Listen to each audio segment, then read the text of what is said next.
All right, so welcome to another edition of the Hallway Feeds Made for This podcast. I'm Anthony Koch, Director of Sales and Marketing for Hallway Feeds. We're out here at the Kentucky Equine Research Farm. With me today is Mike Lennox. Mike, how are you? I'm fine. You're Thanks fine. for having me. Good. Mike, what's your title and role here at KER? I'm the Director of Operations here, and we're a pretty small company, so that takes in a lot of things. It's kind of a catch-all title. But as far as my responsibilities, I look after formulation, both of our own products and companies that we work with, some of the formulation of their products, and quality assurance. That's one I certainly didn't think would become a career, but a sign of the times that has taken more and more of my time. Yeah. And how long have you been doing that with KER? 20 years. Oh, actually more than that. This is 24. I came here in 2000, so that's going to be 24 years. 24, yeah, it gets away, doesn't it? It does.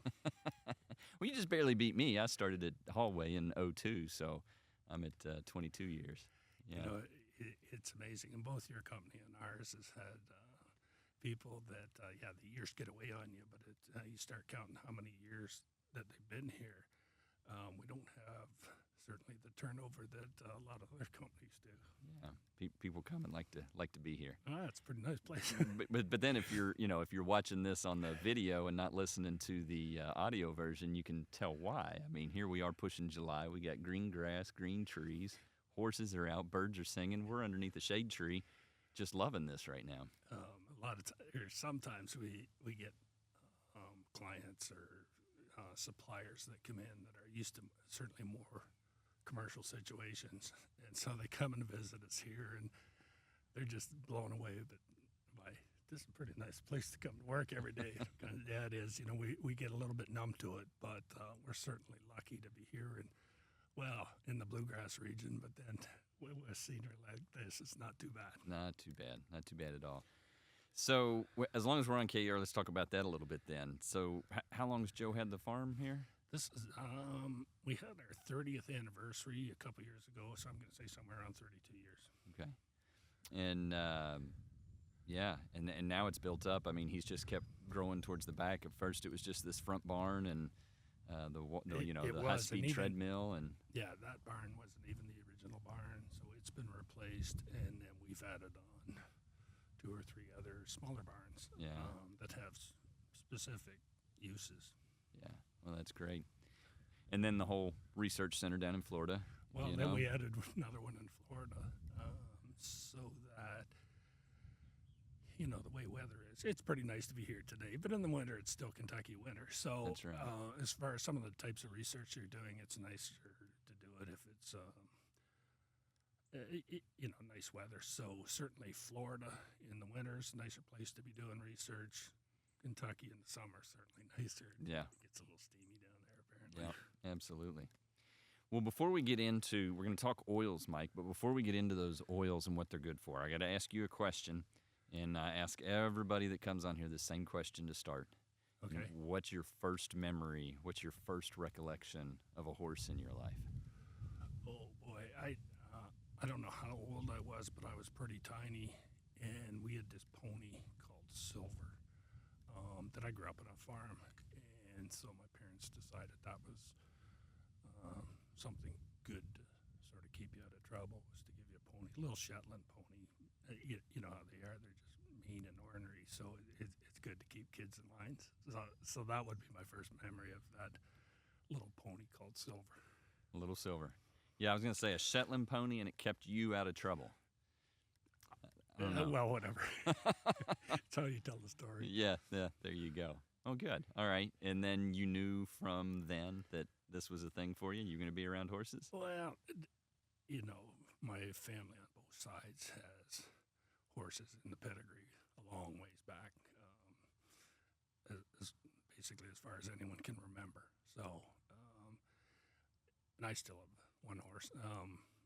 I think once that horse goes, that's going to be a legacy that the rest of the family, I don't know any of them are going to pick up and have a horse. So yeah, that'll be the end of it. I don't know if it'll be sad or not, but.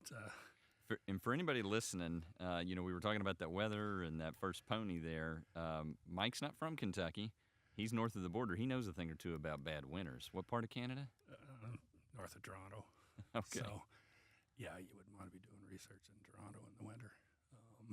Even having horses in the winter can be a little unpleasant for them and you.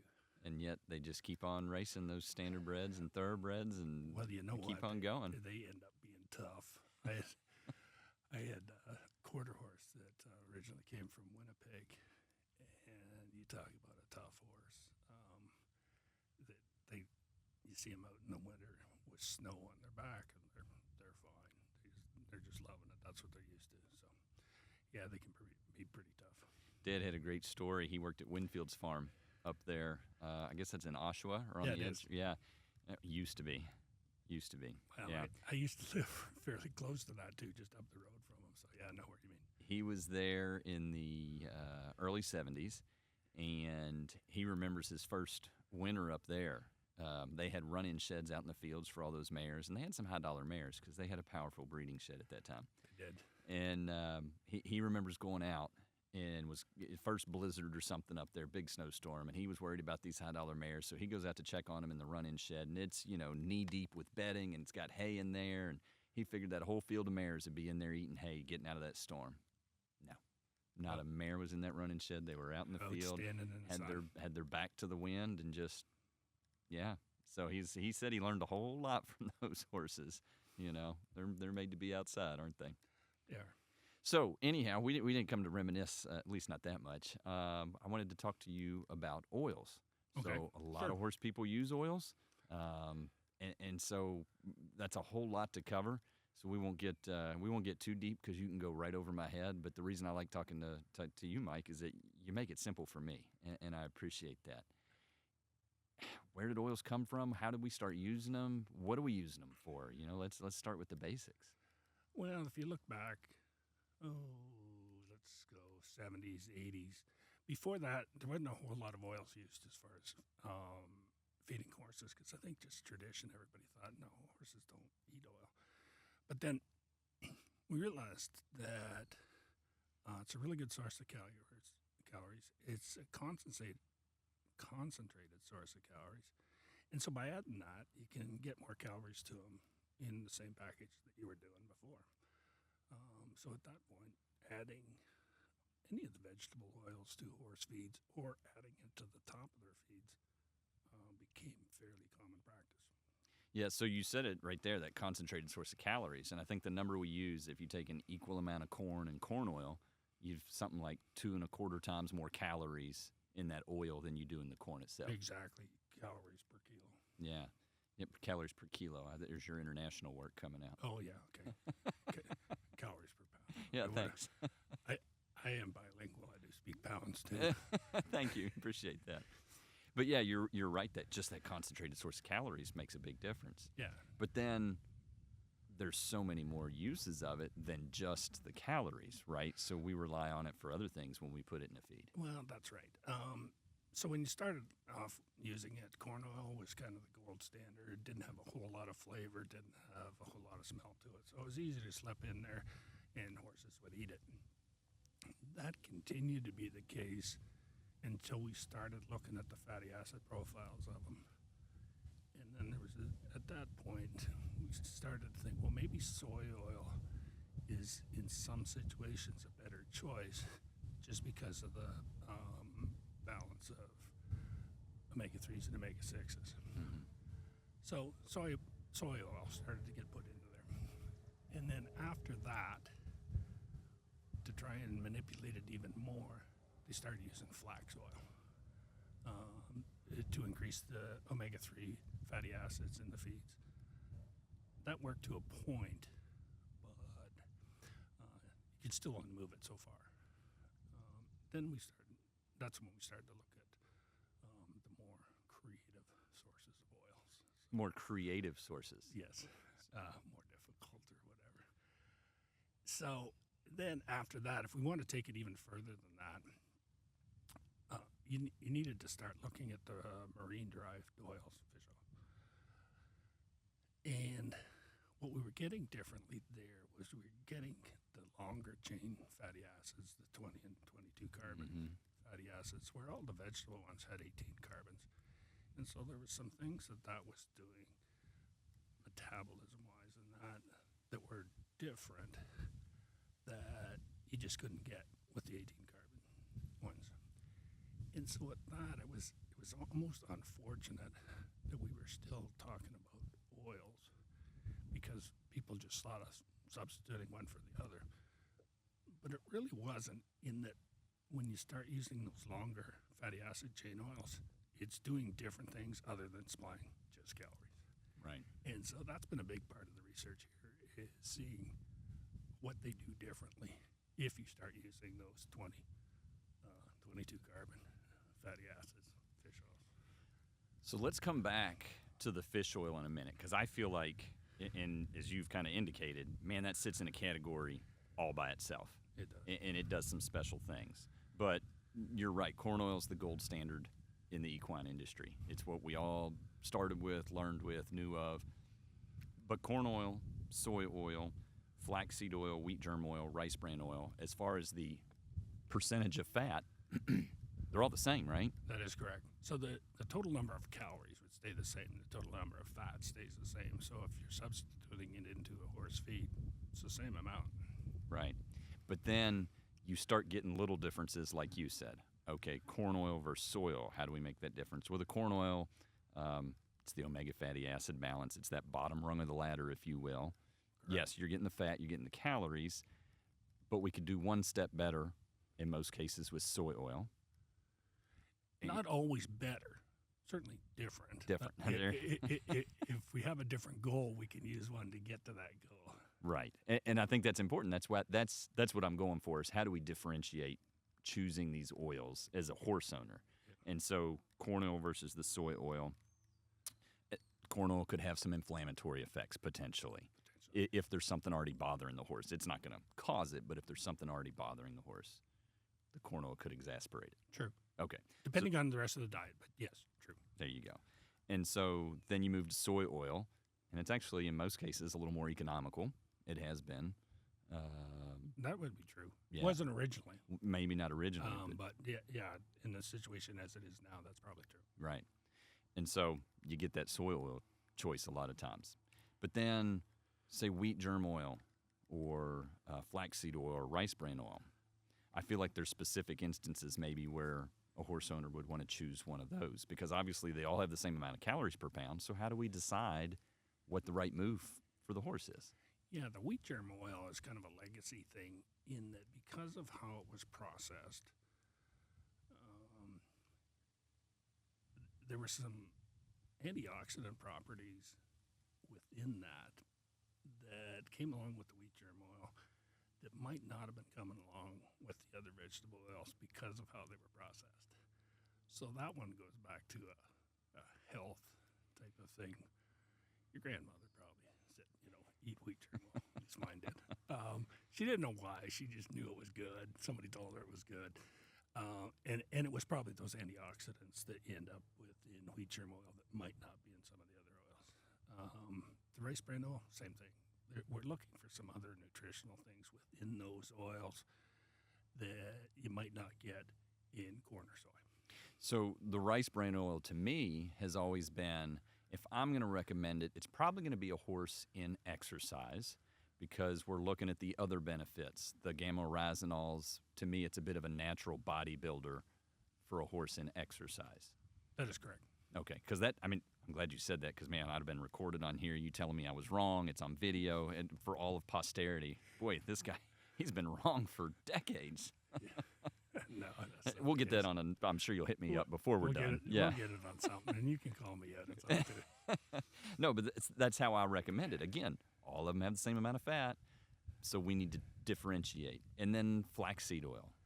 Flax was the one that has the highest omega-3 fatty acids. So if you are trying to manipulate the diet to get way more omega-3 fats, that's the one of choice before you go to fish oils. Oh, yeah, again, we're separating that one way off. That's a whole different deal. And so we saw those, and it became very popular. Now, the other thing is, as you have those high omega-3s, the product becomes, because it's chemically active, becomes a little more volatile. So you have to be conscious that those ones that have the high omega-3s maybe aren't quite as stable as the other one. So you just need to take that into account. In the health food stores, of course, they put it in a dark bottle and tell you to refrigerate it and whatever. That's a bit extreme, but the reality is they are chemically active, so they are a little less stable. Gotcha. Corn oil's stable for forever. So don't buy a year's worth of flaxseed oil. Probably wouldn't. Yeah. And if you can keep it out of the light and keep it out of the heat, probably should. Good. I think most horse owners do that with their feed and oils anyhow. They keep them out of the bright lights anyhow. Heat, the last week here in Kentucky, you didn't keep anything out of the heat. What are you going to do? But don't throw it on the dash of your pickup. Yeah, gotcha. There you go. That's great. Don't throw it in the bed of the truck and just drive around with it. That's Exactly. just not a good option for the oil anyhow. Sure. Let's be careful with it.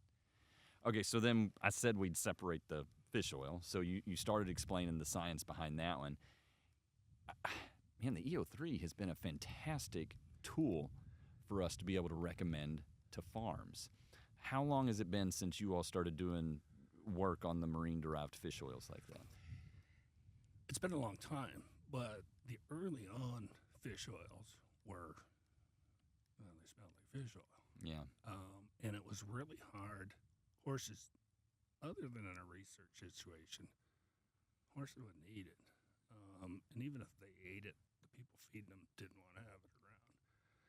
So the key to that was being able to get fish oil deodorized. And there's specific technology that allows some companies to be able to do that. And that's when it really started to become popular. And when we started to revisit that one, going, okay, if we can get it deodorized, all the benefits that we knew before but never took advantage of, all of a sudden became possible. Right. And so that's, I'm going to say, 2006, somewhere around there. Right. And they have continued to improve so that fish oil, it still has maybe just a hint of it, but it's not like the fish oil of the old days. Right. Yeah. Yeah. It doesn't smell like you just caught a fish And squeezed it out. and squeezed it out. Yeah.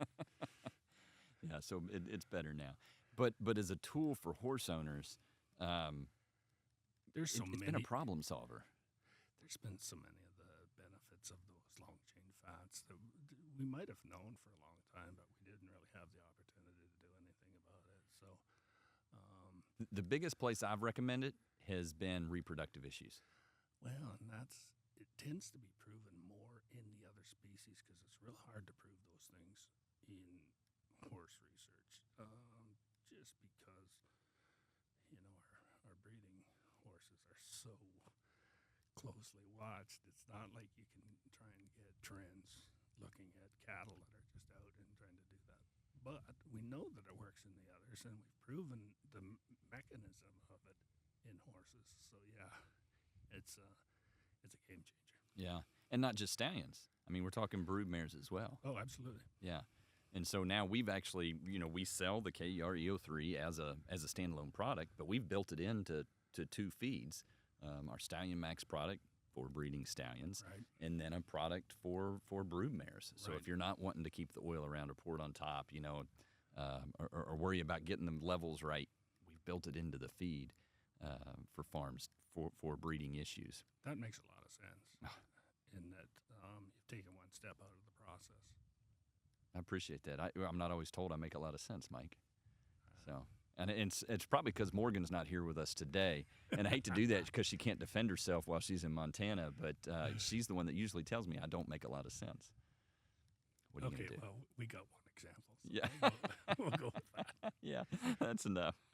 I can live on that for a while. Yeah. But yeah, so I love this. You brought the science to it, but you also made it kind of simple in those oils that we've talked about today. And we'll kind of summarize this as well, maybe put some notes together to let people know the differences in those and why we offer those, 4, 5, 6 oils like that. Sure. Well, it's not hard for me to simplify things because I am kind of simple. Yeah, but see, the thing is, you get all the science of it, and I you get just to hear it. you boil it down for us. So I love that. Yeah. No. I tell Common people, thinking. I said if I got something I can't figure out, I call Mike and he just says yes or no. That's it. He's like, yeah, that makes sense, or no, don't. No, do that's that. stupid. Dumb. That Yeah. doesn't work. And that's why I call Mike. That's what I want. Yeah, economy of words. Economy of words. Now you sound like Kevin from The Office when he starts to minimize his words. And Oh, count how many words you use in a day. yeah, he Yeah, I tried to don't- minimize it. He went I too don't think far. I do that, but probably Yeah. Well, good. Well, thanks for your time today. I really appreciate it. not at all. And we'll probably hit you up another time, especially if you can deliver a shady spot like this on the farm. It's not a bad spot to come out and just sit This and is chat. not too bad. Yeah. All right. Mike, appreciate it. Thanks for your time. Everybody listening, thanks for listening to another episode of the Made for This podcast from Hallway Feeds. Have a great day.